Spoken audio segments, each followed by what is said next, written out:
예, 지금부터 최고 대표님께서 PT 진행해 주시겠습니다. 반갑습니다. TTNCRO 박채규 대표입니다. 지금부터 IR을 시작하겠습니다. 잘 들리시죠? 저쪽은? 알겠습니다. 저희 TTNCRO는 출발은 늦었지만 애초에 저희들이 사업을 계획할 때부터 글로벌 CRO 산업 패러다임을 빨리 따라잡아서 우리가 글로벌 서비스를 할 수 있는 회사로 빨리 발전시키자는 취지에서 출발을 했고요.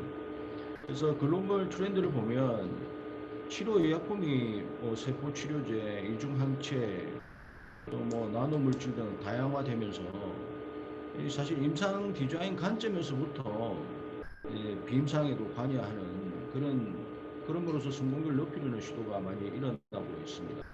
그리고 기존의 이제 임상이나 비임상에서 축적된 데이터를 IT 기반을 활용을 해서 성공률도 높이고 기간과 비용을 낮추려는 그런 학술적 시도나 더 실질적인 업무가 이루어지고 있습니다. 그게 이제 최근에 많이 대두되고 있는 가상임상 이런 것들이 해당이 됩니다. 그래서 이 보시면 글로벌 회사들의 매출이 랩코 20조, IQVI 17조 어마어마합니다.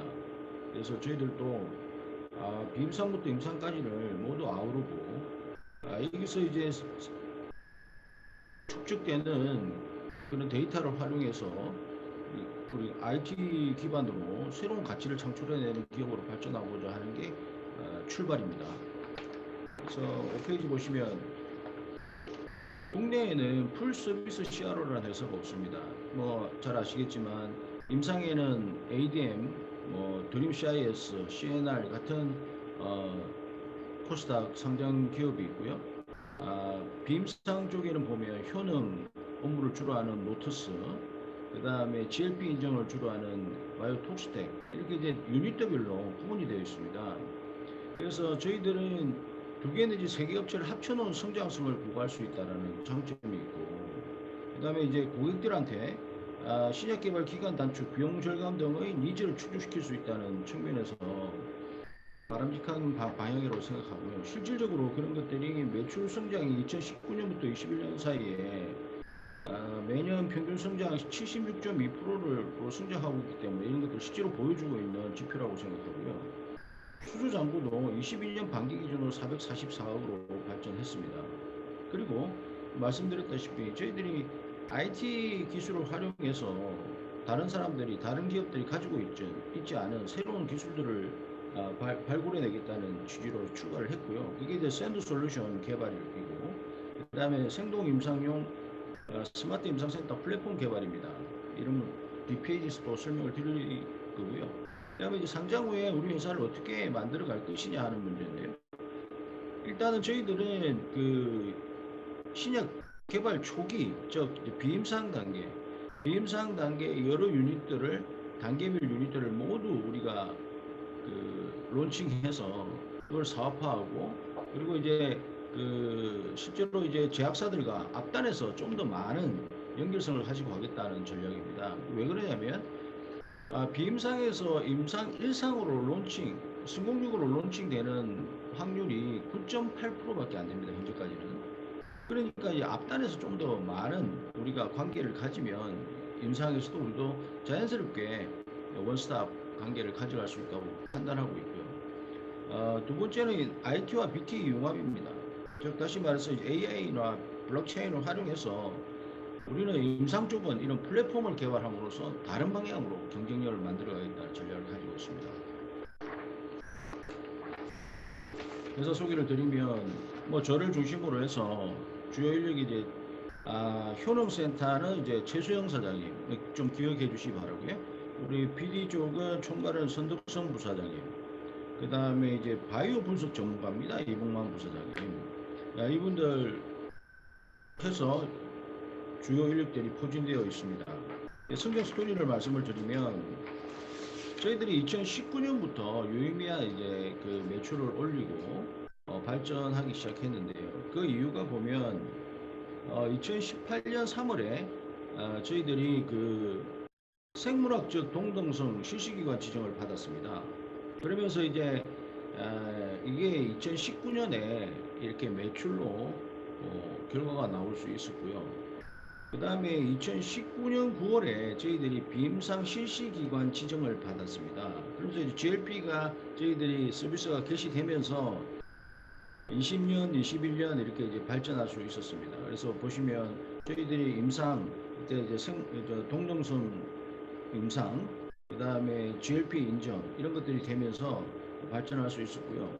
그 외에 21년 3월에 이제 특이할 점은 저희들이 EBO라는 효능 평가 기관을 인수합병했습니다. EBO라는 기관은 효능 평가 업무로 12년간 축적된 다양한 제품에 대한 지식과 경험이 있는 회사입니다. 근데 저희들이 효능이라는 업무로 새로운 업무를 시작하는 것도 의미가 있지만 저희들이 보시다시피 실제로 업무가 된 게 3년밖에 안 되는 짧은 역사를 가졌기 때문에 다양한 제품에 대한 경험이 부족할 수밖에 없습니다. 그래서 이제 EBO 인수함으로써 이런 부분에 대한 우려를 많이 해소했다 이렇게 생각하고 있습니다. 그 다음에 9페이지 보시면 저희들 효능센터, 비임상센터, 분석센터에서 다 용인의 한 곳에 위치해 있고요. 저희 인원 전체적으로 한 140~150명 정도 됩니다. 그 외에 이제 임상센터는 서울에 있고요. 경영 성과를 보시면 뭐 21년, 20년, 19년, 20년, 21년 보시면 뭐 저 전체적으로 발전하고 있는데 특히 이제 20년에서 21년으로 올라가면서는 비임상이 많이 이제 그 매출이 늘었습니다. 그 이유가 이제 GLP가 19년에 받으면서 실질적으로 비즈니스가 20년도 올라왔지만 21년에 좀 더 본격적으로 올라오기 시작했다 이렇게 보시면 될 것 같고요. 그래서 21년에 327억 매출에 임상이 차지하는 금액이 86억에서 전체 매출 중에 26% 정도 되고요. 비임상이 143억에 44%, 분석이 79억에 24%, 그 다음에 이제 17억 효능 이렇게 되어 있습니다. 뭐 앞에 말씀드렸다시피 2021년 3월에 맞죠? 21년 3월에 저희들이 EBO를 인수하면서 효능 업무가 이제 본격적으로 시작되었다 이렇게 보시면 될 것 같고요. 그래서 21년과 22년은 어떠냐 봤을 때 상반기를 비교하면 140억에서 230억 매출이 증가하고 있기 때문에 뭐 64%라는 강력한 그 발전을 이루고 있습니다. 그 외에 보시면 이제 그 손익분석은 결국 20년에 저희들이 이제 뭐 조그맣지만 영업이익을 달성했고 21년에 49억이라는 영업이익률 15%를 달성하게 되었습니다. 그리고 21년과 22년 상반기를 비교하면 10억에서 36억, 260% 성장해 있습니다. 그 다음에 저희들이 이제 13페이지 국내 유일 풀서비스 CRO. 이게 이제 풀서비스 CRO 서비스라는 것이 국내에 없기 때문에 제가 좀 설명을 드리겠습니다. 저희들이 이제 통상적으로 시약을 개발을 할 때 비임상, 임상 이렇게만 구분을 하는데 이제 비임상에도 단계별로 다른 기술들이 있습니다. 그러니까 효능 평가라는 기술이 있고 여기는 기재되어 있지 않지만 PK/PD라는 기술이 있고요. 그 다음에 독성 평가가 있고 그게 이제 단계별로 통과되면 쉽게 얘기해서 통과되면 올라가는 프로시저입니다. 그 다음에 이것들을 다 분석하는 기술이 또 따라줘야 되고요. 그래서 이제 이게 통과가 되면 성공적으로 론칭이 되면 그 다음에 임상 1상, 2상, 3상 이렇게 넘어가는 겁니다. 그래서 좀 더 저희들이 이제 풀 서비스라는 것이 효능 평가에서 임상 1상까지 풀로 진행되는 것을 계약하는 경우도 풀 서비스고 효능에서 뭐 독성 평가까지 하는 경우 또는 독성에서 임상까지 하는 경우 이제 멀티 2개 내지 3개로 한꺼번에 계약을 할 때로는 풀 서비스라고 합니다. 왜냐하면 2개 내지 3개를 다 저희들 서비스 할 수 있기 때문에 그렇게 이제 표현을 하고 있고요. 그래서 이제 물론 이제 유닛별 효능 평가면 효능 평가, 독성이면 독성, 임상이면 임상 그 유닛별로도 당연히 서비스를 하고 있습니다. 그래서 고객 입장에서도 여러 가지 초이스를 가지고 선택할 수 있다는 점도 유리한 점이라고 할 수 있겠고요. 그리고 이제 저희들이 이렇게 풀 서비스라는 새로운 서비스를 론칭해서 업무를 하다 보니 얘네들이 후발업체니까 이런 풀 서비스 하면서 가격을 좀 저렴하게 해서 마켓시ェ어를 가져가려고 하는 거 아니냐라고 오해하는 경우가 있는 것 같은데 거꾸로 생각해야 될 겁니다. 아마 풀 서비스를 우리가 2개 내지 3개를 4개 이렇게를 한 번에 계약을 할 때 그 중에 한 단계라도 저희들이 제대로 서비스를 할 수 없으면 풀 서비스 자체가 안 됩니다. 그래서 그런 견지에서 저희들을 봐야 될 것 같고요. 그 유닛별로도 모두 경쟁력을 충분히 가지고 있다. 이렇게 봐주시면 좋겠습니다. 그래서 실제로 이제 이런 풀 서비스가 어떤 실적을 가지고 있냐 이렇게 봤을 때 뭐 알다시피 이게 국내에 없던 서비스를 개발하다 보니 시간은 많이 걸렸습니다. 근데 2021년에는 3건밖에 못했습니다. 근데 21년 상반기에만 이제 4건을 했거든요. 그래서 7건 지금 기재되어 있는 거는 그 부분까지만 해서 100억 정도인데 또 22년 하반기에는 6건 이상이 지금 계약이 완료가 될 것 같습니다. 그러니까 이제 시장에서 보는 시각이 점점 호의적이고 이 장점에 대해서 많이 인식하고 있다. 이렇게 판단해도 될 것 같고요. 그래서 이제 제약사와 바이오 벤처의 기준은 한 반반 정도씩 저희들이 이 풀서비스는 계약을 하고 있다고 보시면 될 것 같고 22년에 이 원 패키지 풀 서비스의 계약의 매출 비중은 한 25%에서 30% 정도 되지 않겠나 이렇게 예상을 하고 있습니다. 그래서 실제로 풀 서비스 CRO가 시장에서 제약사나 고객사들은 어떻게 생각하는지 하는 것은 우리 BD 총괄인 선덕선 부사장께 직접 얘기를 좀 들어보도록 하겠습니다. 네, 각각의 영역에 대해서는 다시 설명드리겠지만 그 제약회사나 바이오벤처사가 DTNCRO의 풀서비스에 대해서 얼마나 매력적으로 생각하고 있는지에 대해서 말씀을 드리고 싶습니다. 제약회사는 신약 또는 개량 복합제 등을 제재를 개발하게 됩니다. 그리고 시험을 거쳐서 생산과 판매를 하게 되는데 제약회사가 개발한 약을 직접 시험할 수 없기 때문에 그 중간 부분을 CRO가 하게 되는 거죠. 그런데 현재는 각각의 CRO를 다 컨택을 하고 계획을 임상을 진행해야 됩니다. 비임상 동물 실험, 분석, 임상을 따로따로 해야 되는데 DTN CRO처럼 풀 서비스를 하는 CRO가 있다면 상당히 편하게 생각할 것이고 그에 대한 또 신뢰가 있다고 보시면 되겠습니다. 만약에 저희랑 이제 풀 서비스를 하게 될 경우 지금 진행을 많이 하고 있습니다만 그럴 경우 여러 가지 이점이 있습니다. 첫 번째가 일정 단축된 부분인데 바이오벤처사나 제약사 입장에서는 경쟁에 비해서 상당히 신약을 빨리 출시를 해야 되는 게 목표입니다. 보통 이제 전체 임상이 7, 8년 걸린다면 DTNCR을 통해서 하게 되면 5, 6년으로 단축이 될 수 있고요. 두 번째는 비용 절감 부분입니다. 당연히 여러 CR을 거치는 것보다 풀 서비스를 이용함으로 인해서 비용 절감 효과가 충분히 있습니다. 마지막으로 중요한 부분 중 하나가 정보 유출입니다. 실험 실험하다 보면 중간중간 결과도 나오게 되고 사실 이 부분이 외부에 노출되는 건 상당히 방지를 해야 되는데 그런 부분에서 한 개의 CRO인 DTNC를 맡기게 되면 그런 유리한 부분이 있게 되는 거죠. 실제로 이 정보 유출이 문제가 되고 또 걱정이 돼서 저희랑 계약되는 사례가 실제 있었습니다. 또 하나는 제약사 입장에서는 효능 시험을 하고 비임상을 하고 임상을 이어지는데 한 개 처음에 효능과 비임상을 한 CRO를 상당히 신뢰하게 되고요. 그 결과가 좋다고 하면은 다음 임상으로 이어질 때 그 CRO에서 계속 시험을 해주기를 원하고 있습니다. 그런 면에서 DTN CRO가 상당히 기회가 있다고 말씀드릴 수 있겠습니다. 네, 14페이지. 그래서 저희들 회사를 각 센터별로 단계별로 설명을 좀 드리도록 하겠습니다. 효능센터인데요. 신약 개발의 이제 물질 개발 초기에는 세포 실험 단계에서 이제 유의미한 결과가 나오면 반드시 동물을 통해서 효능을 검증을 해야 됩니다. 그래서 아까 말씀드렸다시피 저희들이 12년의 역사를 가진 이별을 인수함으로써 이런 효능에 대한 모든 대부분의 기술을 지식을 다 우리가 가지고 있다고 보시면 되겠습니다. 그래서 이 효능 부분을 앞으로 2023년도에 새로운 비즈니스, 크게 키우는 비즈니스로 만들어갈 예정입니다. 이거는 비전 부분에서 다시 설명드리도록 하고요. 시장이 뭐 비임상 분야에서 상당히 큰 시장입니다. 제일 큰 시장인데 4,600억이나 됩니다. 네.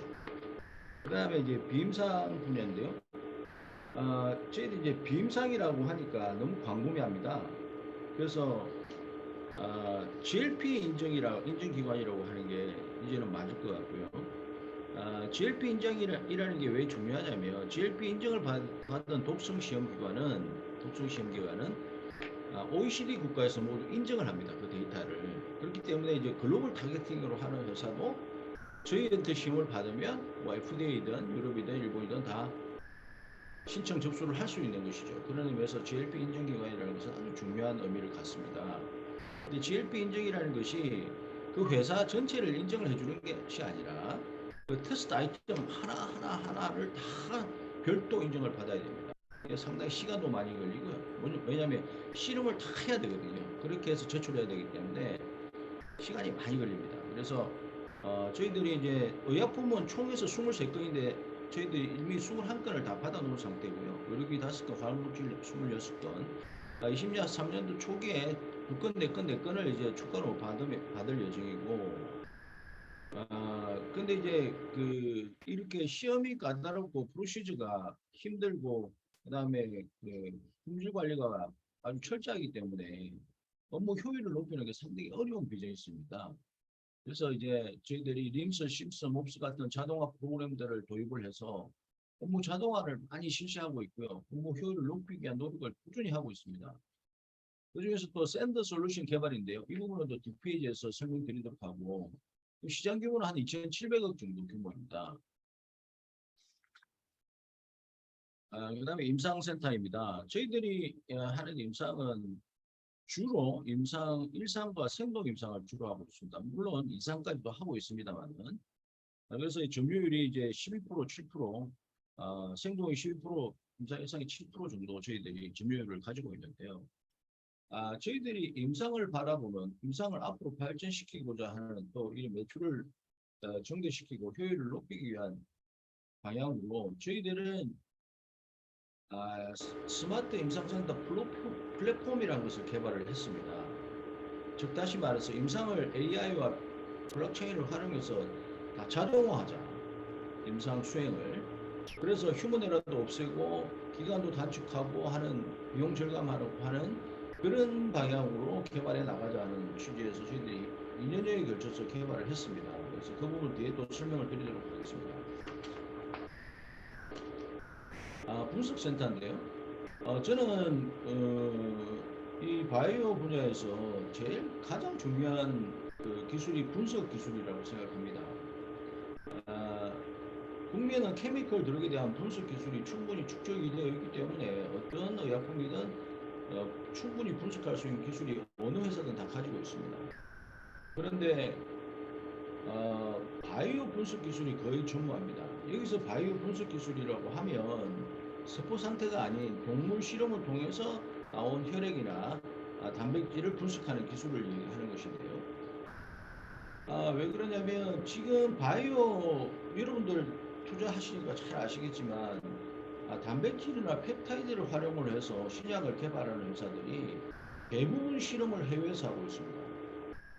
너무나 잘 알고 계실 겁니다. 그 가장 큰 이유 중에 하나가 국내의 분석 기술이 이 신약 개발을 따라가지 못하는 데 있다고 저는 판단하고 있거든요. 그래서 사실 지난 1년 동안 이 분석 기술을 국내에 셋업하기 위해서 많은 노력을 기울였습니다. 그러나 그게 미국이든 유럽이든 이 분석 기술을 많은 단백질이나 펩타이드 다양한 신약에 대해서 분석 기술을 충분히 가지고 있는 회사는 아까 뭐 보신 20조, 17조 이렇게 하는 글로벌 회사에는 거의 없었습니다.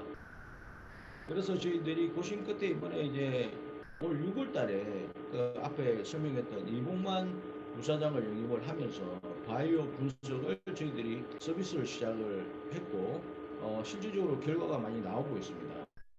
그래서 올해만 바이오 분석, 그러니까 6월 달에 스카우트해서 7월부터 저희들이 분석 서비스를 하기 시작했는데요. 벌써 7건이라는 실적을 올렸습니다. 지금 10월이니 거의 뭐 3개월 정도밖에 안 됐지 않습니까?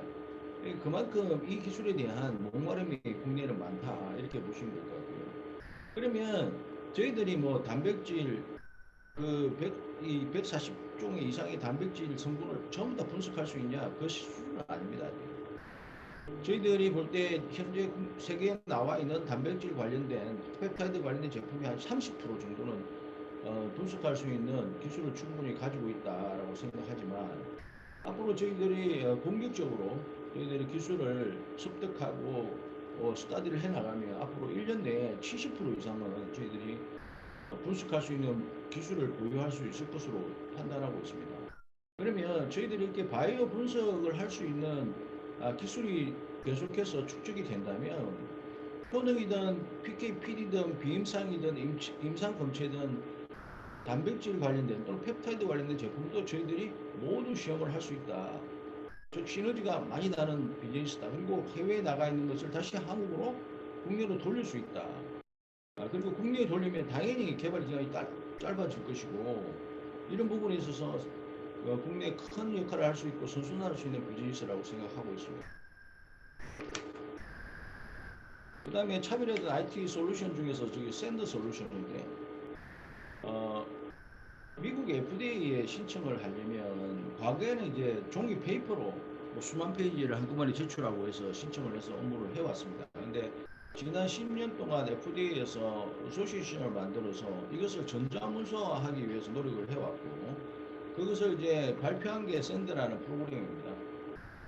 근데 이 어소시에이션에서 활동했던 소프트웨어 회사들은 이 같이 FDA와 같이 해서 이 플랫폼을 샌드 플랫폼을 개발하고 샌드 컨버전 서비스도 같이 개시해서 공급을 하고 있습니다. 그래서 국내 GLP 기관들은 그 해외 사업들을 사서 자기 이제 회사에 셋업을 해서 샌드를 서비스를 하고 있습니다. 네, 저희들은 2018년부터 2020년 6월까지 2년 6개월에 걸쳐서 이 샌드 솔루션을 자체 개발을 했습니다. 자체 개발해서 성공을 하고 그다음에 FDA 전문가를 초청해서 같이 리뷰를 하고요. 그 FDA에서 레코멘드하는 프로그램에다 돌려서 완벽하게 저희가 프로그램이 재현되는 것을 확인하고 샌드 서비스를 2021년부터 서비스를 개시를 했는데요. 뭐 지금은 아직은 샌드 당사 플랫폼을 통해서 나온 데이터를 컨버전하는 게 8건. 타사에서 시험한 것도 저희들이 컨버전 할 수가 있습니다. 그렇게 프로그램을 만들기 때문에 2건에서 12억 8천 정도의 실적밖에 없지만 22년에만 벌써 10건이 거의 계약이 완료가 되었습니다. 그래서 앞으로도 저희 샌드가 충분히 경쟁력이 있고 좋은 제품으로 FDA도 인정받을 수 있도록 할 수 있다고 생각하고 있고요. 더 중요한 것은 저희들이 샌드 플랫폼을 국내에서 가지고 있기 때문에 데이터 축적이 가능하다고 보고 있습니다. 그러니까 해외에서 그 기술적으로 도움을 받아서 샌드 플랫폼을 한국에다 셋업을 하면 그 데이터는 모두 해외 DB에 축적이 될 것이고 그것을 쓰는데 한계가 있지만 저희가 자체 샌드 플랫폼을 가지고 있고 저희들이 DB를 가지고 있기 때문에 이 데이터들이 이제 비임상 데이터들이 차곡차곡 쌓이면 이것을 이제 저희들이 기술적으로 활용할 수 있다고 판단하고 있습니다. 예를 들면 그런 것들이 실질적으로 일어나고 있는 분야가 임상 분야인데요. 임상 분야는 그 전자문서가 오래전부터 전자문서로 FDA에 제출을 해왔습니다. 그래서 요즘에 최근의 트렌드는 어떤 거냐면 일반적으로 삼상을 하는데 그 3,000명 정도가 필요하고 임상을 하는데 그렇게 해서 프로토콜이 만들어져도 메디데이터 같은 곳에서 기존에 했던 것들을 뽑아서 데이터화하고 그 통계를 내서 FDA 제출하면서 이거 2,000명으로 줄일 수 있어요. 이렇게 하고 제출하게 되면 인정을 FDA에서 해줍니다. 그러니까 이게 그 데이터가 얼마나 큰 자산이냐 하는 것이죠. 그래서 3,000명에서 2,000명으로 줄이면 제약사 입장에서는 100억이 세이브 됩니다. 100억이 세이브 되고 출시 기간이 당연히 2, 3년 빨라지죠. 그러니 뭐 10억, 20억 쓰는 거는 당연히 쓰게 됩니다. 그래서 앞으로도 우리가 비임상 분야도 이런 데이터를 축적해서 그런 데이터를 우리가 통계적으로 IT를 활용해서 디자인한다면 그런 서비스도 할 수 있을 것이라고 보고 샌드 솔루션을 자체 개발했습니다. 그다음에 스마트 임상 플랫폼인데요. 앞전에 제가 임상센터 설명을 드리면서 뒷페이지 설명을 드린다고 했는데, 저희들이 주로 하는 임상이 일상과 생동 임상이라고 말씀을 드렸습니다. 그러면 생동이나 임상을 어떻게 하는 거냐면,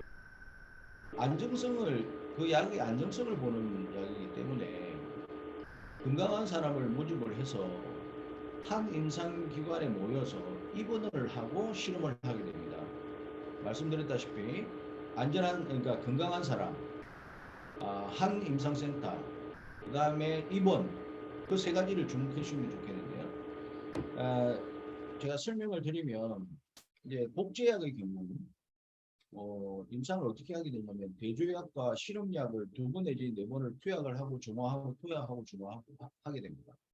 그러면 그 과정에서 체혈을 분석을 해야 되니까요. 체혈을 18번 정도, 1인당 18번 정도 하는데요. 예, 실험당 임상을 하는 기준이 보통 40명에서 60명 정도로 실험을 하게 됩니다. 그러면 사실 그 수십만 개 데이터가 추출이 되거든요. 근데 지금은 어떻게 하냐면 모두 서면 작업을 하고 있습니다. CRC들이. 그리고 그거를 수작업으로 하고요. 그 다음에 임상 수탁기관에서 모니터링을 같이 하고, 그걸 또 같이 확인을 하고, 그 다음에 이거 실제 실험하는 의사가 확인을 또 하는 과정이 거쳐야 되고, 그래서 오케이 하면 이제 전자문서에 전부 다 수기로 다 입력을 해야 됩니다. 근데 그게 시간도 많이 걸리고요. 많은 인력이 필요하게 되겠죠. 그래서 저희들이 그 임상을 보고 2년 전에 이것을 왜 자동화를 못하나, 이걸 자동화를 하자. 왜 사람이 그 데이터에 개입하느냐. 분석된 데이터를 자동으로 우리가 가져올 수 있고, 또 이것을 가공이 아니라 이제 맞게 다시 컨버팅 시켜서 그 전자문서에도 그 문서가 지정하는 어드레스에 자동으로 꽂힐 수 있도록 우리가 프로그램을 만들면 되겠다라고 판단을 했고요. 그래서 이제 개발을 시작을 했는데요. 개발을 하면서 개발된 프로그램이 7개가 개발이 됐습니다. 그래서 이 프로그램 개개로도 충분한 경쟁력을 가지고 있지만 이것도 윤길성을 가져야 되고요. 그래서 이 플랫폼이 개발이 되고 나서 저희들이 개발로 끝난 게 아니라 중앙대 광명병원 임상센터에 저희 플랫폼을 깔아서 임상센터를 구축을 했습니다. 그래서 프리테스트를 했고요. 올해만 2건이 이 플랫폼으로 임상이 수행이 됩니다. 그러면 상식적으로 봐도 기간이 당연히 단축되겠죠. 사람이 당연히 줄어들겠죠. 휴머네라 거의 제로에 가깝게 가겠죠. 그런 부분들이 수익으로 창출될 것이라고 보고 있고요. 그 다음에 저희들이 이 플랫폼을 도입하고자 하는 병원들이 있습니다. 그러니까 결국은 임상하면 가장 큰 문제가 사람이 너무 많고, 그러다 보니 턴오버도 심하고 하는 관리의 문제죠. 그 다음에 사람의 능력에 따라서 데이터의 휴먼 에러가 맞느냐 적느냐, 항상 발생하는 거지만 많이 발생하냐 적게 발생하느냐는 문제, 이런 것들, 그 다음 기간을 단축하고자 하는 의지는 누구나 가지고 있기 때문에 저희 플랫폼을 소개했을 때 너무나 좋아하고, 그래서 병원 2곳, 저희들이 일상이나 생동 임상을 수행을 주 비즈니스로 하는 병원이 우리나라에 10군데 정도 되는데요. 양지병원, 센트럴병원, 국민병원 등등이 있습니다. 그 병원들 중에 2곳이 이 플랫폼을 저희들이 도입하겠다고 해서 저희들과 지금 긍정적으로 논의 중입니다. 이 플랫폼 가격은 세트당 한 25억 정도를 책정하고 있습니다. 그래서 저희들이 이 플랫폼을 통해서 생동 임상과 일상의 트렌드를 바꾸고 수익을 높이는 것뿐만 아니라 이 플랫폼도 공급함으로써 저희들이 2마리 토끼를 잡으면서 사업을 전개해 나갈 생각입니다. 그다음 20페이지 보시면 저희들이 이제 타 회사보다는 1인당 매출의 영업이익이 조금씩 높습니다. 그 이유가 저희들이 설립 초기부터 이런 부분에 대한 노력을 많이 했고요. 왜냐하면 GLP 기관이라든지 임상 기관들이 이익률이 너무 낮습니다. 그래서 어떻게 하면 그런 부분을 우리가 탈피할 수 있을지에 대한 고민을 많이 했고, 그래서 자동화 프로그램들 많이 개발해서 적용을 시키고요. 그 다음에 고객 소통 프로그램 같은 것들을 만들어서 소통함으로써 집중도 높이고 해서 그런 부분들이 결과로 이렇게 나오고 있다고 판단이 됩니다. 네. 그 다음에 21페이지 가파른 수주 절가세인데요. 저희들이 21년에 신규 계약만 434억입니다. 그 다음에 수주 잔고가 355억이었는데 22년 상반기만 상반기입니다. 신규 계약이 320억, 수주 잔고가 444억입니다. 그러니까 이제 반기만 가지고도 수주 잔고가 작년 전체보다 많아진 거죠. 그래서 예상컨대 22년 말 되면 신규 계약은 약 600억 가까이 되지 않겠나고 보고요. 수주 잔고는 550억 가까이 가지 않겠나라고 예상을 하고 있습니다. 그러면 이게 신규 수주가 많아지고 수주 잔고가 많아진다는 것은 수주 잔고라는 것이 그 다음에 매출로 또 인식이 되기 때문에 안정적으로 발전하고 있다. 그리고 그게 담보되어 있다. 고 얘기할 수 있는 지표가 되겠습니다. 그 다음에 이제 저희들이 상장 후 회사를 이제 그러면 어떤 트렌드로 이끌어갈 것이냐 하는 문제인데요. 저희들이 그 바이오 분야는 그러니까 신약 개발 초기 단계인 효능, 비임상, 그다음에 PK, PD, 그다음에 바이오 분석 기술을 넣으면서 시너지를 내고, 그래서 이 분야 좀 더 비임상 분야, 신약 개발 초기 단계 좀 더 세밀하게 섹터를 나눠서 발전시켜 나가겠다는 전략을 가지고 있습니다. 그리고 임상은 기존에 개발된 그 생동 임상, 임상 일상, 스마트 임상 플랫폼을 더 고도화하는 작업을 계속 해나갈 예정이고요. 그 다음에 이제 IT 시스템을 계속 개발해서 효율을 높이고, 또 그것을 통해서 개발된 프로그램들을 또 탑에서 팔 수 있는 그런 시스템으로 만들어갈 예정입니다. 여기서 이제 여러분 잘 아시겠지만 회계법 수정 공고가 되었습니다. 한 2주 전에요. 여기 보면 기존의 신약 개발 모든 단계를 다 비용으로만 산정하게 되어 있는데, 분류하게 되어 있었는데 비임상을 포함 임상 1상까지는 앞으로 자산으로 분류하겠다고 정부에서 공고를 했습니다. 그럼 지금은 다들 돈이 씨가 말라서 힘들지만 결국은 회사가 발전해 나가고 신약을 개발하는 부분이 훨씬 더 활발해지지 않겠나 생각하고요. 특히 이제 그런 것들을 저희들을 가지고 있는 사업 구조 자체가 특히 그 분야에 많이 집중되어 있기 때문에 저희들이 많은 혜택을 받지 않겠나 생각하고 있습니다. 그다음 지금부터 아주 이제 실질적으로 우리가 어떻게 될 것이냐 하는, 매출을 어떻게 확대하고 어떤 분야를 어떻게 할 것이냐 하는 걸 말씀을 드리는데요. 효능을 저희들이 21년 3월 달에 EBO를 인수하면서 저희들 스타디를 많이 하고 그 가능성, 그 다음에 시장의 그 규모 이런 것들을 확인을 했고, 그래서 이제 21년 말에 프리-IPO로 27억 투자를 받아서 저희들이 그 효능센터를 500평 구매로 지금 짓고 있습니다.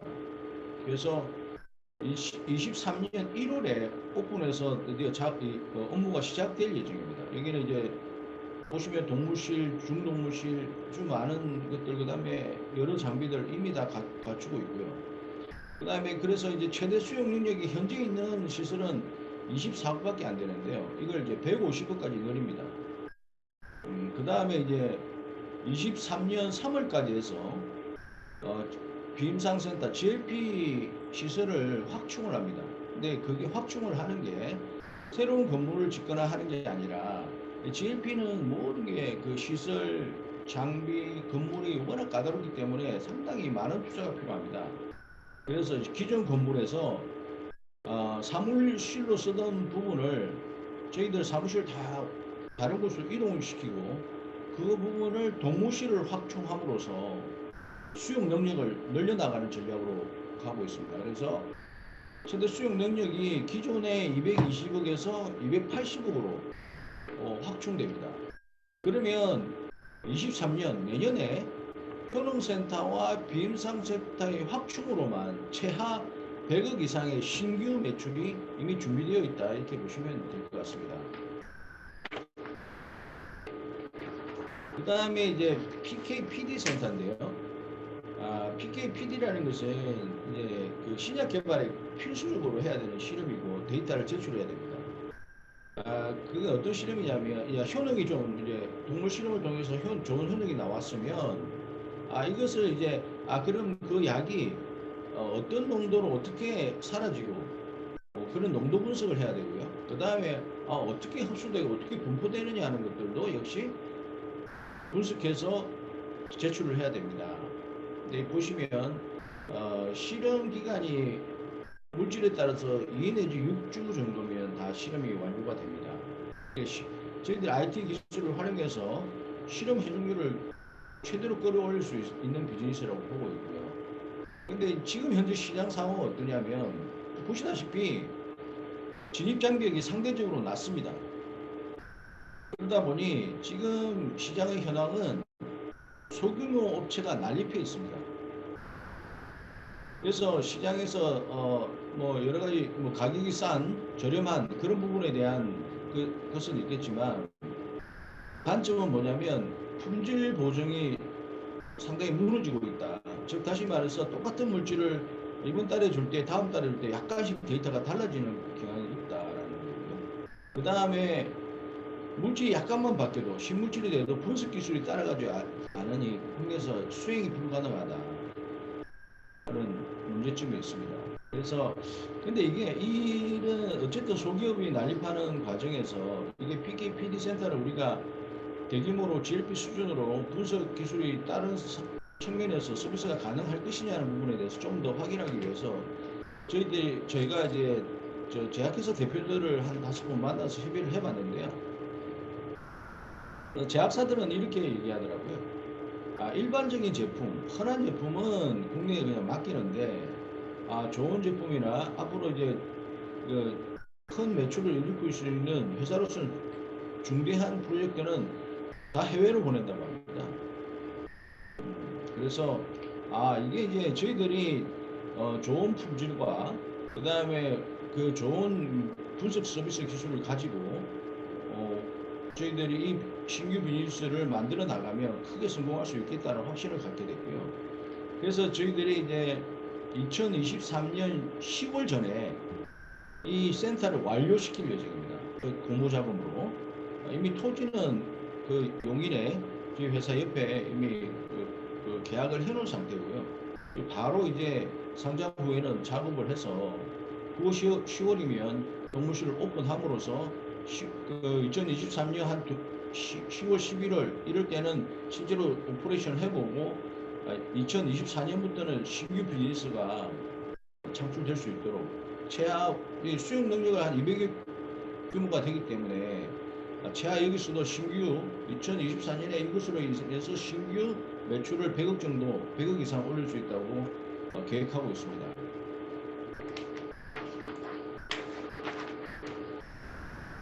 다음은 이제 STC 플랫폼의 고도화인데요. 요약을 드리면, 기존에 저희들이 현재 그 중앙대 광역병원에 이식한 저희 플랫폼은 생동 임상일상, 즉 건강한 사람을 함임상센터에 모아서 입원을 시켜서 수행하는 임상에 대한 플랫폼을 개발했고, 그걸 실제로 중앙대 광역병원에 이식해서 올해 2건, 내년에 10건 정도가 이미 계약이 되어 있다, 이렇게 말씀을 드렸고요.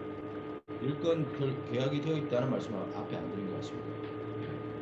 근데 저희들이 그러면 이 플랫폼 자체의 시장은 어떠냐? 그러니까 생동이나 임상일상은 앞에 말씀드렸듯이 한 10개 정도밖에 국내에 없기 때문에 그걸 다 팔아도 뭐 200억에서 250억 정도밖에 시장이 안 된다고 봅니다. 그런데 임상, 2상, 3상으로 넘어가면 이제 기존 이 플랫폼과 차이가 뭐냐면, 환자를 대상으로 하는 실험이기 때문에 임상이기 때문에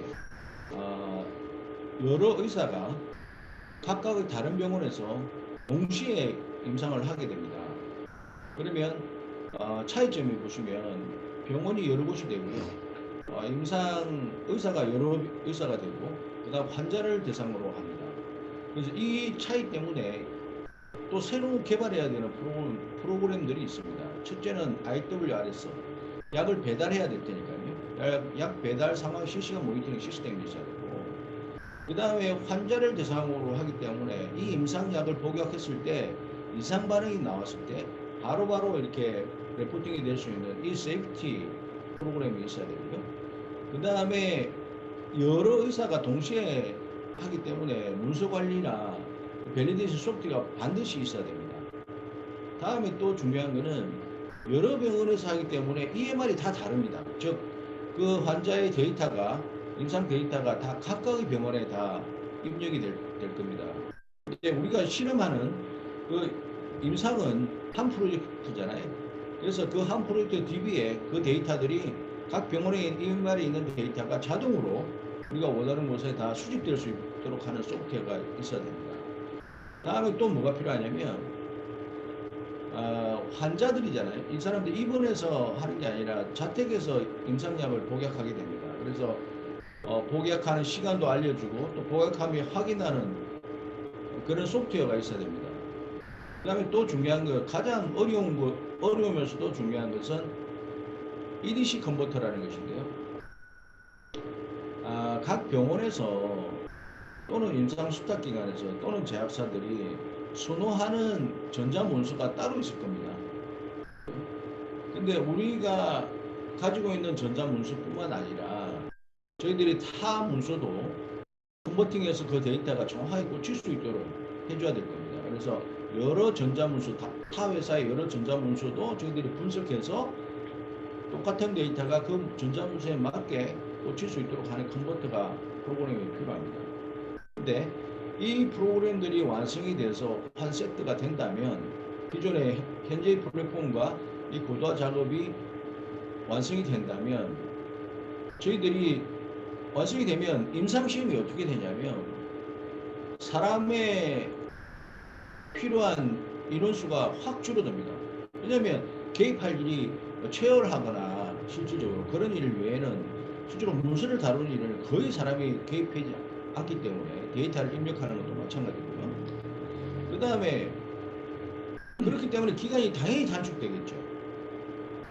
그 다음에 당연히 비용이 줄어들고 그러면 제약사 입장에서는 당연히 이 프로그램을 수용하게 될 거라고 보고요. 그 다음에 FDA나 식약처 입장에서도 미변조가 전혀 없는 데이터를 가공할 수 없는 프로그램이기 때문에 훨씬 더 선호하게 될 것이라고 판단하고 있습니다. 그렇게 되면 저희들이 이 시스템을 성공할 수 있다면, 이 플랫폼을 성공할 수 있다면 전 세계 임상을 하는 병원에 저희 시스템을, 플랫폼을 공급할 수 있다고 믿고 있습니다. 그래서 이 가치가 어느 정도 될지 아직은 상상할 수 없을 정도로 큰 가치이지만 섣불리 저희들이 우리 고도화 작업 가능해, 그래서 시장이 어떻게 돼, 이런 얘기는 할 수 없을 것 같고요. 그래서 2, 3년 동안, 23년, 24년 동안 공모작업 10억을 활용해서 이 고도화 작업을 계속해 나갈 예정입니다.